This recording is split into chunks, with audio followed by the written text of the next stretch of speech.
it's not about what issues are top for me. It's really about what are the issues that are top for the people. We get too bogged down talking about, what our agenda is. And my only agenda is to be a true representative of the people. And those issues are very diverse. Now, I will say that right now, the most pressing issue is COVID-19, which deals in the healthcare arena. I will say that because Florida has so many people filing for unemployment because of job loss, then jobs in the economy, healthcare, those are going to be the issues that's going to have the greatest impact on the most amount of people. But to everyone, their issue matters just as much as the next person. So I would definitely be working on every single issue, putting together proposals and plans so that when I am the U.S. Senator for this state, that I want to put all of those proposals on the floor so that everybody can have the chance to have equal representation in our Senate. We're speaking with Alan Ellison, who ran for Congress twice in Florida's 17th Congressional District, which covers Sarasota down to Lee County. If you're watching, we have over 100 people watching right now. Please hit the like button. Make sure you're watching on YouTube and subscribe, as well as any questions you may have. Please send them in. Alan, what has been your experience running for Congress twice that you think prepares you to take on this mammoth of a challenge running a statewide race? Florida is unlike most states in this country, some for good reasons, some for not so good reasons. But based on those, you'd say probably the past 3+ years now, what has the experience been like that you feel prepares you to do something of this magnitude? Running in the largest congressional district in the state, actually, I think it used to be the third largest in the country, is that you get a chance to meet a very diverse and large group of people who come from different walks of life. And I think the thing that has prepared me the most is that I've had a chance to see people from all walks of life and hear their issues and be able to come up with solutions to help a wide group of people. My gift is helping people. And so I just happen to be fortunate enough to find a career path where I can actually maximize my gift of helping people through policy. And so I think the most rewarding thing is just being able to hear people where they are and hear a large, diverse group of people. I think you're going to need that if you're going to be able to run at this level statewide, because there are so many different groups of so many different social economic statuses, different religions, different political backgrounds. And so we've been able to garner a great deal of support across the board. Last year, I got the endorsement of Charlotte Media Group, which is a conservative media organization. I think I was the first Democrat to do so up against the Republican congressman. And they basically gave me the endorsement because they felt that I had the strongest grasp of the issues. And so I build the issues based around listening to the people and finding out what's on their hearts and minds. And the thing is that whenever I hold town halls, I try my best to do as much listening as possible, because it's a very powerful thing for people to be able to talk about what's affecting them. And it's also a very educational thing for me, because I don't know it all. But the more that I listen, the more that I can find out how I can best represent the people of this great and diverse state. Alan, obviously one of the biggest, I believe the biggest issue on the progressive side of politics is the issue of corporate money. As we know, in the state of Florida, we have several issues when it comes to healthcare, particularly big pharma and the influence it has over, let's say Medicaid expansion, for example. And then, of course, when it comes to the environment, big sugar, we know how they dominate the state, and they dominate it on both sides of the political aisle. How do you feel? Do you reject corporate money? Are you attempting to do this as a grassroots funded candidate, straight through? Yes, I've always been a grassroots funded candidate.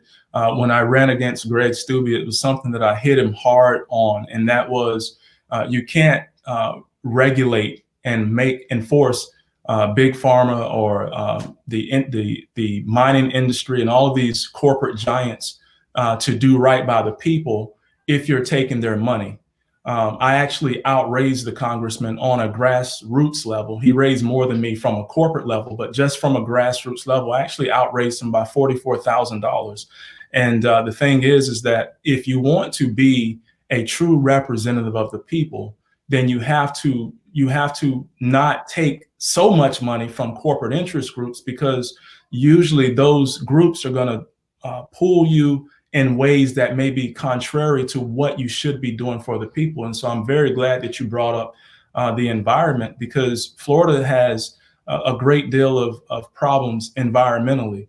One of the things we have is like companies like Mosaic pouring tons of their waste directly into Florida's aquifer.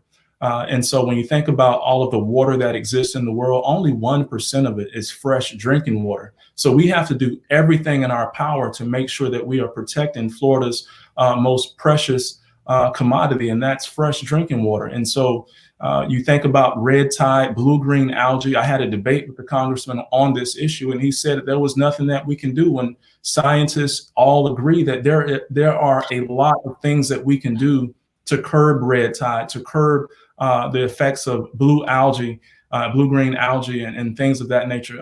And the other thing is we have to start thinking about what our future is going to look like for our children and our children's children. We have to make sure that we are holding the EPA accountable and making them stronger to do their job. The congressman that I just ran against, he actually put a proposal on the floor to get rid of the EPA. And so we can't have representatives in the Congress who are working for big corporate interests, and it actually hurts the people. We need fresh drinking water. We need clean air. I mean, these are just basic essentials. And when I think about it, these are not partisan issues. These are bipartisan issues that affect us all. And so that's the thing that really I learned the most, is that we have more in common than we don't have. And so we have to find those common threads that kind of bind us together. And some of those common threads are healthcare, social security, clean environment, clean water. And so, we don't get any arguments from anybody about do you want clean, safe drinking water to drink? Right.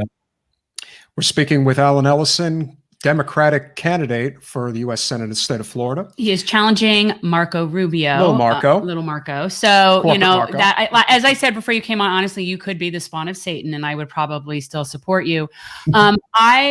I am actually very impressed that somebody has the cojones to do a statewide race without taking corporate funds. And I don't know if there's anybody that we have in the Senate right now that fits that.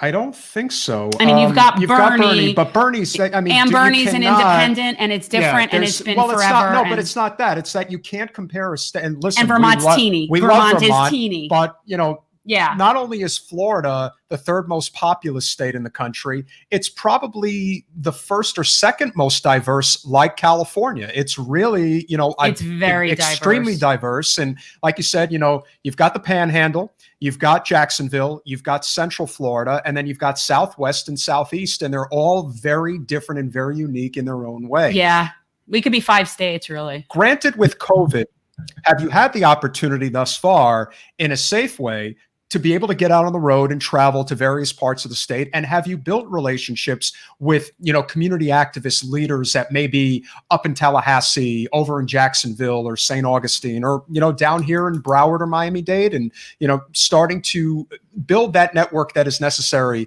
if you are obviously going to be able to win the Democratic nomination for the state? Absolutely. That's one of the first things that I started to do, was try to build a network from the top of the state to the bottom of the state. Bringing people on board from Key West all the way to Jacksonville. And so, I'm a Floridian. I've been living here over 35 years. I've been doing this for a very long time in terms of, reaching out to people, helping people to build businesses and just a lot of different things. But I do understand how important it is to build a coalition like what they did in Georgia. So I'm trying to duplicate the successes of what they did in Georgia.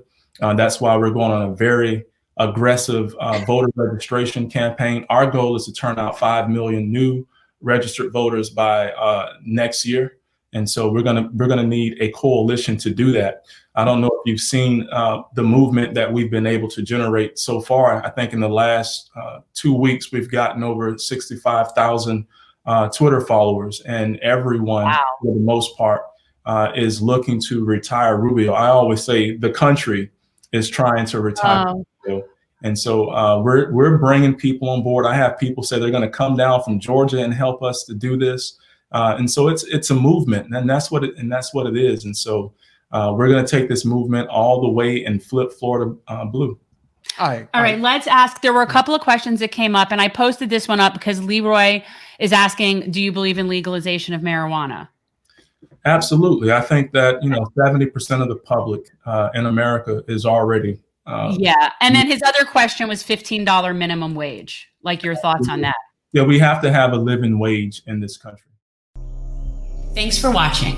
If you want to support our mission to transform politics into service, please like this video, subscribe, follow us on social media, and consider joining our Patreon, where you'll get early access to our interviews as well as other exclusive content.